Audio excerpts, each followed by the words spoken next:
Come in.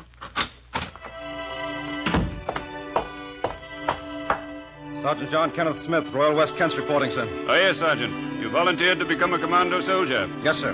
You are, I believe, an expert with explosives. Somewhat, sir. We have decided to accept you, Sergeant. Thank you, sir. I'm proud of the honor. We have decided to accept you because we could use volunteers of your experience on a special, very dangerous job. Am I permitted to ask the nature of the job, sir? I'm sorry, Sergeant. It's secret. I volunteer, sir. Good. You'll be ordered to a combined operations training center immediately. You need a few weeks there before you're ready for this work. Thank you, Sergeant Smith, and good luck.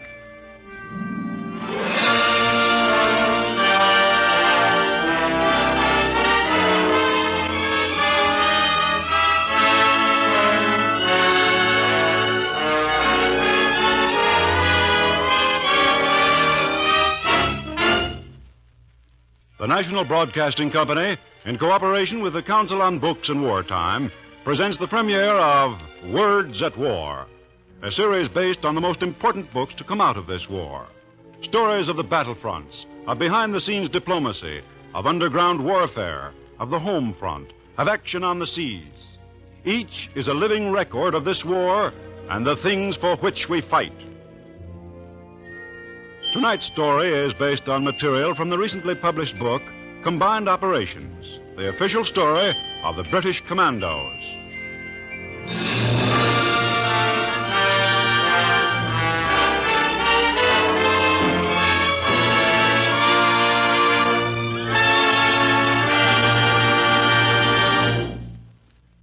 Words at War presents Hilary St. George Sanders, the author of Combined Operations, for a few introductory words. Mr. Sanders. What you are going to hear tonight is not an actual extract from the book Combined Operations. It is an imaginative reconstruction of one of the most successful commando raids described therein. It does not pretend to be accurate in every detail. After all, why tell the enemy what he would very much like to know? But you may be assured that the incidents depicted either happened or might well have happened.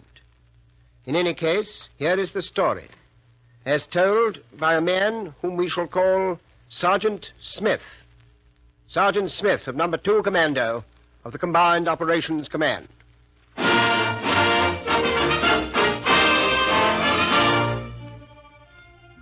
Actually, Smith is not my name. But for reasons of military security, I must be Smith.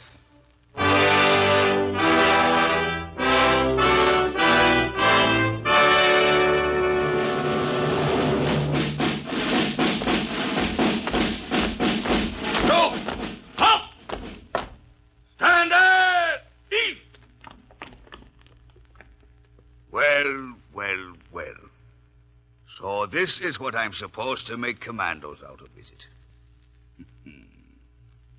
Let's have a look at you. You, what's your name? Smith, sir. Sergeant John Kenneth Smith, Royal West Kents, assigned to Combined Operations. You? Corporal E. Provan, Piper, Seaforth Hielanders, assigned to Combined Operations. Carrying your bagpipes with you when you arrived, I noticed. What made you volunteer for Combined Operations? I heard you needed one good man in the outfit, sir. Hey, boss, while you're at it, how come you're in this man's army? I thought the Irish were supposed to be neutral. The Irish are neutral. But who the devil do you think they're neutral against?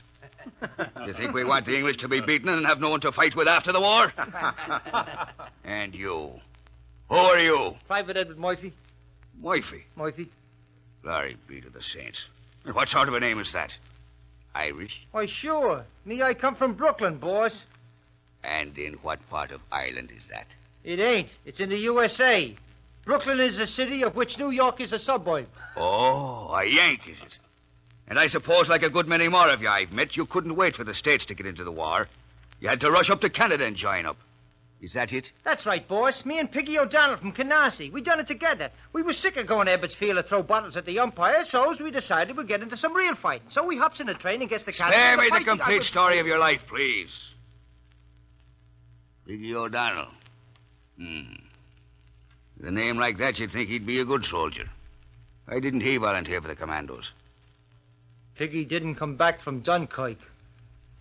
Company! Hunt! You men have been very carefully chosen from all the volunteers for combined operations. You're all supposed to be outstanding. Mentally, physically. But let me put you straight. Up to now, you don't even know what soldiering is. When you finish commando training, if you finish it, you'll be worthy of that uniform.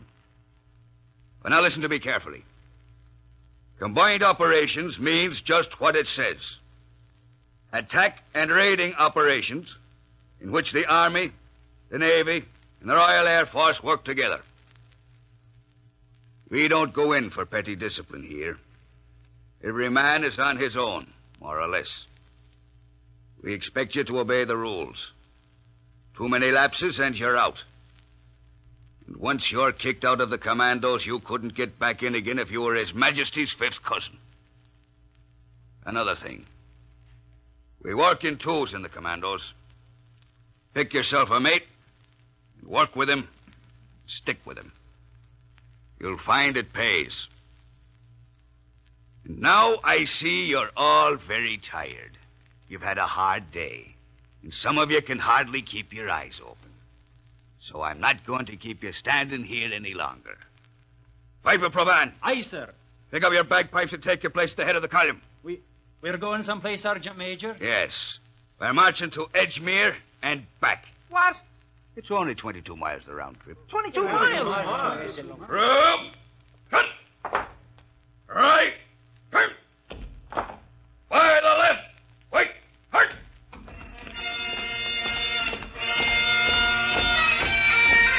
All right, hit the king! Hurt!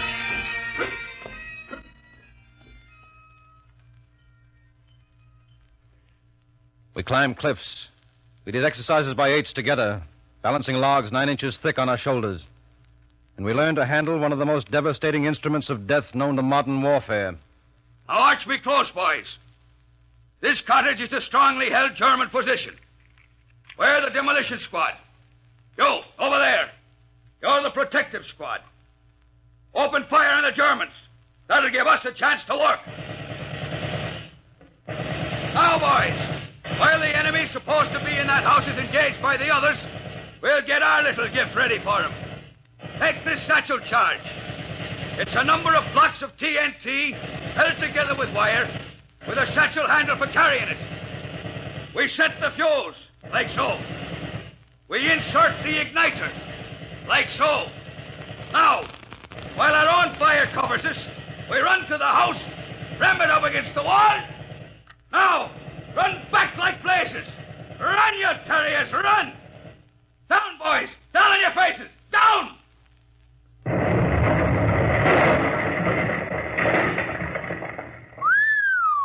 So that's what a satchel charge does, eh? Look at that cottage. Where the heck is it to look at? Blown to smithereens. As you can see, boys, these satchel charges can make the Nazis very unhappy. But be careful. Please be careful how you handle them. Oh, Sergeant Major, Yes, Timmins? could I have one of them things for my mother-in-law?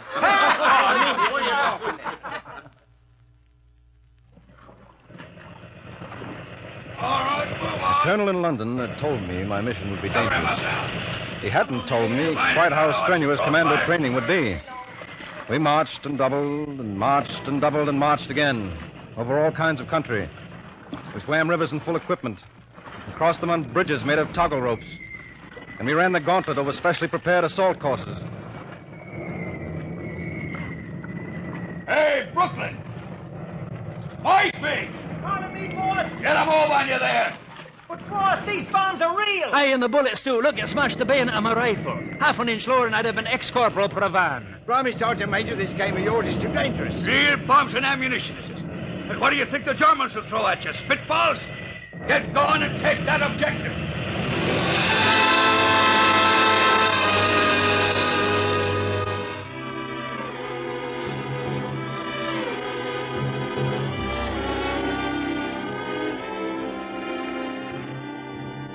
We wrestled and boxed and learned jiu-jitsu and how to swim in from the sea, holding our Tommy guns over our heads.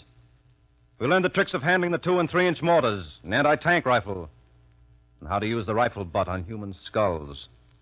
We learned to hunt tanks and their crews, to storm pillboxes, and to march, march, march, march.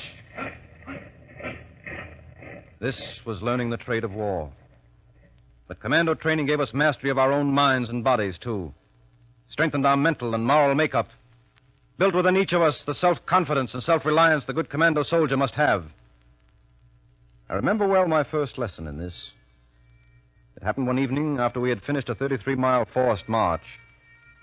We were sitting around singing while Scotty played his bagpipe.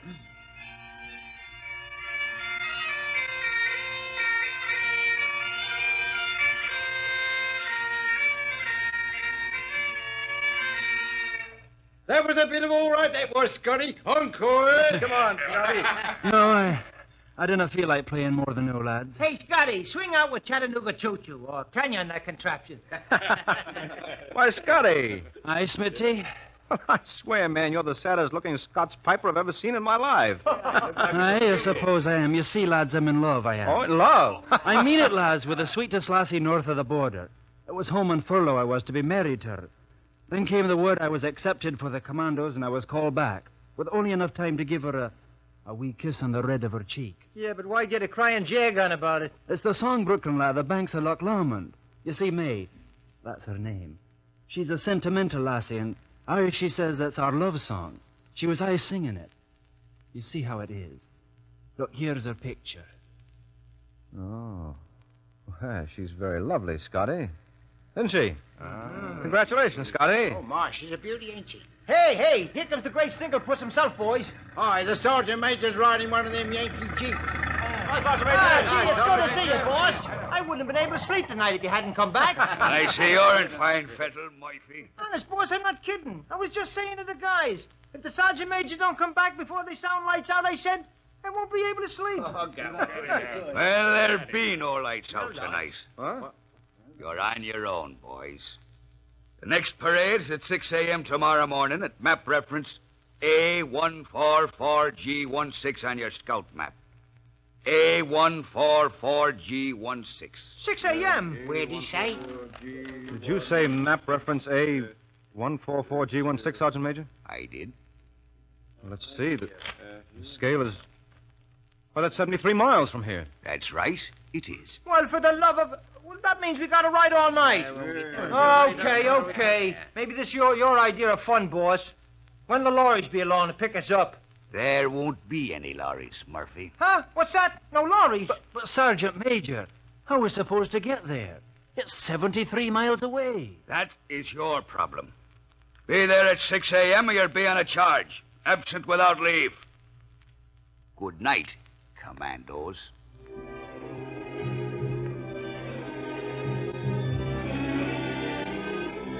We got there, all right. Every man as best he could. By what you call hitchhiking, on Shanks' mare, riding freight trains. Yes, we were beginning to realize by then that as commando soldiers, we were expected to solve our own problems. But finally the day came when we stood on parade.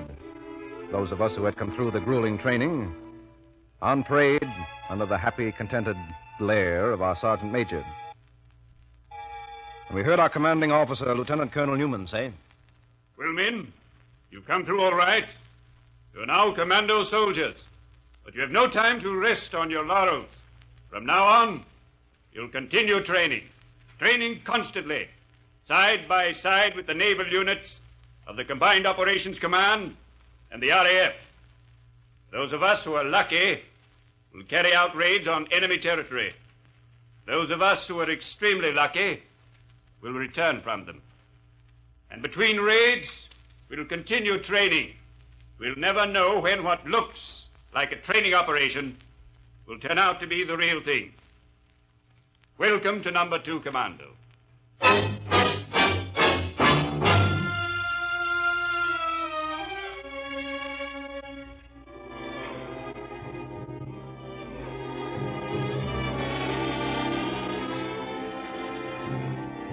The colonel knew what he was talking about. For weeks, in all weathers, we trained with the naval arm in craft large and small. Much of this I am not at liberty to describe. But I can tell you about one cruise that we took for reasons other than the good of our health. We'd gone aboard this vessel one day in March 1942, and under orders went below and stayed there. In the wardroom, Brooklyn was attempting to teach Scotty a rather non-bagpiper's tune. No, Scotty. Listen. This is the way it goes. You leave the Pennsylvania station round 3:45, read a magazine, then you're in Baltimore. Dinner in the diner. Nothing could be finer to have your ham and eggs in Carolina. I'll try that part. You'll have me daft with your Yankee airs. You're just seasick, Scotty. Wait till we get back ashore and make a regular jive book out of you. Yes, when do we get back ashore? We've been going for hours in this here ship we have. Blimey if we ain't, Timmins. What's it all about? Does anyone know the name of this ship? Blimey if I do. You, Sergeant Major? Hey, where is the Sergeant Major? As soon as we saw Colonel Newman and the troop commander, we knew something was going to happen. Men, this is it. We're on our way to raid Nazi-held territory. This ship, HMS Campbelltown, was formerly the USS Buchanan. No doubt you've noticed the changes that have been made in her structure and the clumsy way she's been steering. That's because she's packed to her bottom with tons of explosives and scuttling charges. Makes her hard to handle. Scuttling, sir? Oh, I'm sorry, sir. Yes, the Campbelltown's to be scuttled in the port of Saint-Nazaire. Saint-Nazaire has the only dry dock on Europe's west coast big enough to accommodate the Nazi battleship Tirpitz. We're going to ram the Campbelltown against the gates of the lock leading to the dry dock and keep the Tirpitz out of the Atlantic. We're going to ram her at exactly 0130 tomorrow morning, about 20 hours from now. The Navy men will take care of the scuttling and set the time fuses for the delayed action charge that will blow up the ship many hours later. While they're doing that, we of Number 2 Commando will be ashore, destroying powerhouses, bridges, and other objectives. We'll have just 2 hours to do our job. Complete instructions with map references will be issued in an hour. Any questions? Are we alone in this operation, sir? Or are the motor launchers that were with us when we started out still around? As you'll see when day breaks, the MLs are still with us. We have also a destroyer escort. The MLs will take us off at the old mole in Saint-Nazaire when our job is done. Anything else? But suppose it fizzles, sir. Suppose the delayed charge and the ship fails to go off, and suppose we can't manage the rammer against the lock gates. What then? We've got a plan to cover that. Sergeant Smith. Sir. This is the job I spoke to you about when you volunteered for combined operations. Your particular job is to get ashore with your section just as soon as you possibly can when the ship rams the lock gates. Go to the powerhouse that operates those gates and destroy it. One way or another, we'll keep the Tirpitz out of the Atlantic. Any further questions? Very well. Carry on. Oh, that's it. I'll lay you 50 to 1 that none of us comes back alive. Well, what do you blighters want to do? Live forever? I'll take you up on that bet, Timmins. Even if I lose, the odds are too good to pass up. Yeah, you're Scotch, but all right. I'll not lose. I've got to come back. I'm going to be married a fortnight from now, and my girl would be very insulted if I showed up for my wedding in a shroud. Come on, give us a song, Scotty. Yeah, come on, make the Chattanooga choo-choo, Scotty. No, Brooklyn. Somehow I don't feel like playing the pipes. I think I'll just lay down for a while and think, if you don't mind.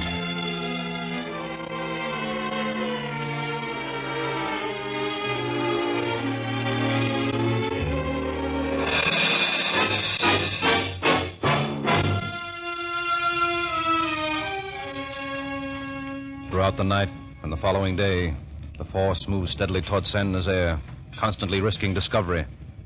But we were in luck. Now it was close to 1 a.m. of Thursday, March 28th, and the Campbelltown's nose was quietly poking its way up the estuary. Every one of us knew what his job was. We were all on deck, waiting for the crash. Hey, Smitty. Yes, Scotty? What's eating you? Hampton's overhead. Am I right, Sergeant Major? You are? Those Hamptons are on their way to provide a diversion. Them RAF lads are our decoys. While the Nazi places searchlights on the planes, he can't turn them on us. Look at that bloomin' flag. There's most of it traces, too. John, if it don't remind you of Coney Island on the 4th of July. Those Hamptons are laying plenty of eggs in there. Yeah. Flat on deck, everyone! Flat on deck, they've spotted us! Full speed ahead. Force draft. Hey, you blasted nasties. If you don't stop shining that searchlight in my face, I'll be letting you have it. Never mind the whispering now. They've spotted us. Lie flat. We're about to open fire. Lie flat on deck. Then it began. German searchlights ashore flooded the estuary, revealing its sharpest outline every ship in the force. Campbelltown was still nearly 2 miles from the lock gates. From shore, the tracer shells came pouring in beautiful illuminated arcs. Our ship's bridge was being heavily battered. Deadly rockets hurtled out from Nazi batteries to smash through the gallant ship or ricochet from her sides like exploding stars. Her foredeck was afire. Masts had toppled. Funnels sheared off. But her skipper, Lieutenant Commander Beatty, sent his ship tearing full speed ahead toward the lock gates. Ready, boys? Don't lose your bearings. Feet on shore when our jobs are done. Is that understood? Yes, sir. Smith, you and your men get the powerhouse. Right, Sergeant Major. Fine. Now brace yourselves. He's going to hit the gates, and when she does... Murphy, lad. What is it, Scotty? We were supposed to crash at 0130. It's now 0134. Will you kindly go up and tell the captain that there's a Scotsman aboard his ship who doesn't think much of his navigator? Oh! Get ashore!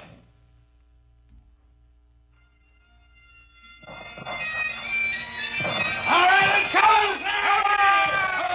The wild skill of the pipes gave it heart. We charged ashore. Our covering parties protected the demolition parties while dynamite was set and discharged. But the enemy could fight too, and many a fallen commando soldier attested to that fact. Up went the pump house, and after it the Lockgate power station. My own particular job, accomplished unfortunately at the sacrifice of 2 brave men. Building after building was set afire. For our allotted 2 hours, we worked like madmen. And when 3:30 came, Sergeant Major pulled us together at the appointed place.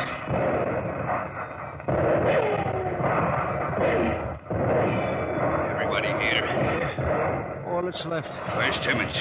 Cochran, Thompson. Timmins, coming ashore. Cochran and Thompson died in the powerhouse. Yeah. So did Willis and Peabody. The pump station. You've been hit, Murphy. Yeah, it ain't bad. That ain't exactly tomato juice that's coming out of your own sleeve there, boss. Down! Machine gun left that doorway! How many did they get? I don't know. Looks as though they got all except you, and Scotty, and Brooklyn, and myself. Take me off that list, pal. Did they get you, Murphy, lad? Not bad, boss. Just 8 or 9 in the belly. Hold on, lad. We'll get you down to the dock in the old mole. The motor launches will be waiting there to pick us up. The heck they will, boss. They're way overdue now. And if those MLs are still sticking around, they'll be pounded to bits. He's right, Sergeant Major. Even so, we can still pull through. You'll find some way back to England. Now just keep your chin up, Murphy, lad. First, I've got to figure some way of getting that bunch of Nazi machine guns in that house. They're just waiting for us to show our heads. You let me worry about them dirty bums, boss. Brooklyn, what are you doing with that satchel charge? What's that? Murphy, don't light that fuse. It'll do us no good. You think you can throw that satchel over there? It's nearly 30 feet from here to that doorway. Don't worry, boss. I ain't gonna throw it. I'm gonna take it over, personally. Murphy, stay here. You want to be killed? Stay put. Now, that's an order. Do I want to be killed, he says. You know what you can do with your order, boss? I owe those Nazis something for a guy at Dunkirk. You'll never make it, Murphy, lad. Heck, I won't. Anyway, what have I got to lose? Okay, she's lit.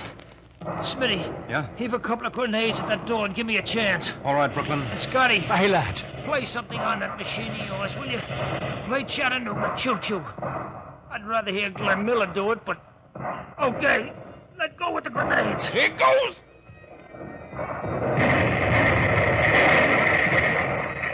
Good luck, Murphy. Don't stumble, boy, or we'll all be dead horses.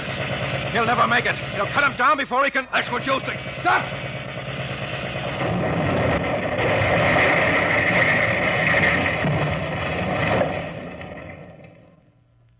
As I have said, a satchel charge is a terrible weapon. Its effect is deadly. Its range is wide. There was no more machine gun fire from that house. There was no more house. No more Brooklyn. No more Irish Sergeant Major.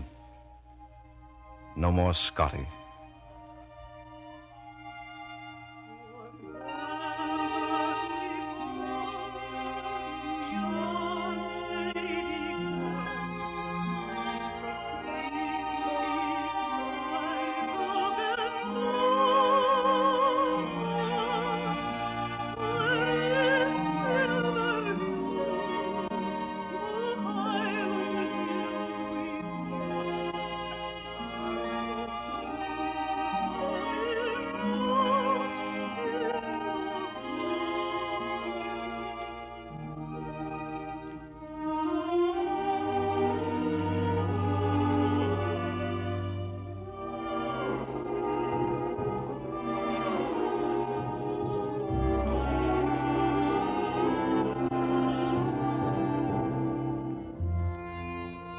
I shall never know how I escaped the effects of that satchel charge. And you won't know, at least not yet, how I escaped from France and returned to England. I can tell you that next morning, nearly 400 Nazi officers and men were aboard the Campbelltown or on the dockside, the pick of the Nazi crop in that area. Precisely at noon, when they were deep in the bowels of the ship or close by her, our delayed charges went off, blowing them all to Helgoland. But military security forbids my telling you more, at least until the war has been won.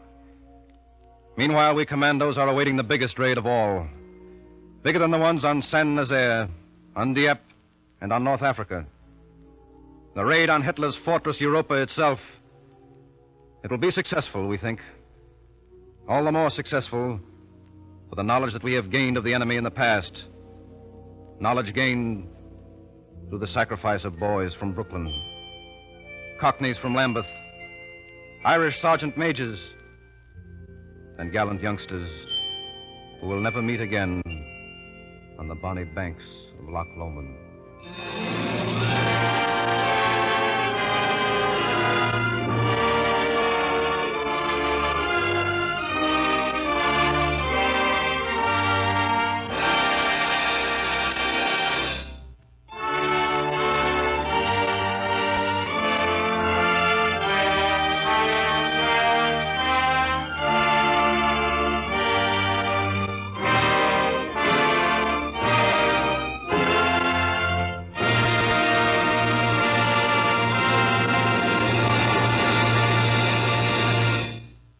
You have heard the first of a new series of programs called Words at War.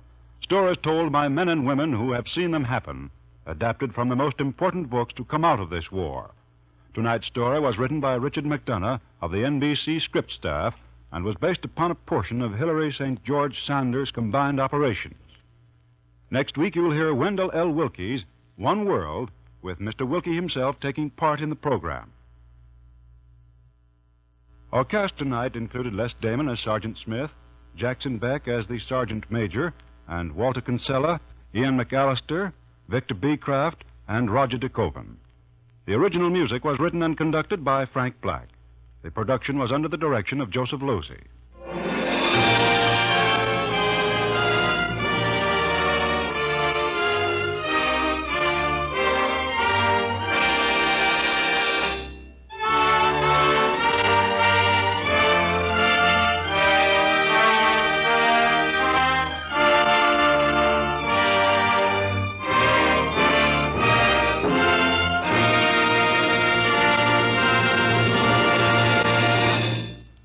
This program has been presented in cooperation with the Council on Books in Wartime by the National Broadcasting Company and the independent radio stations associated with the